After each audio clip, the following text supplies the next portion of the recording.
হর হর মহাদেব, জয় শিব শম্ভু।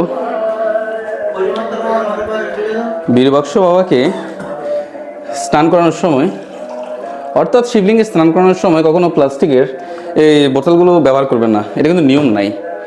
কাচের বোতল অথবা আপনার সাকারের বোতল আছে, এগুলো ব্যবহার করতে পারেন, এটা নিয়ম রয়েছে, শাস্ত্রে রয়েছে।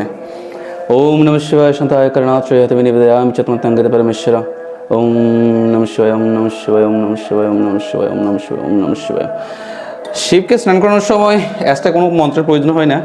ওনার সবচেয়ে বড় শক্তিশালী মন্ত্র হচ্ছে ওম নমঃ শিবায়। এই মন্ত্র পাঠে কিন্তু বাবা ভোলানাথকে স্নান করানো যায়। যে আপনাকে এক্সট্রা ক্যাটাগরি দিয়ে অনেকগুলো মন্ত্র পাঠ করে এরপর শিবলিঙ্গে স্নান করাতে হবে, এটার তেমন প্রয়োজন নেই। শুধুমাত্র ওম নমঃ শিবায় বললেই কিন্তু মহাদেব সন্তুষ্ট হয়ে যান। ওম নমঃ শিবায়, হর হর মহাদেব।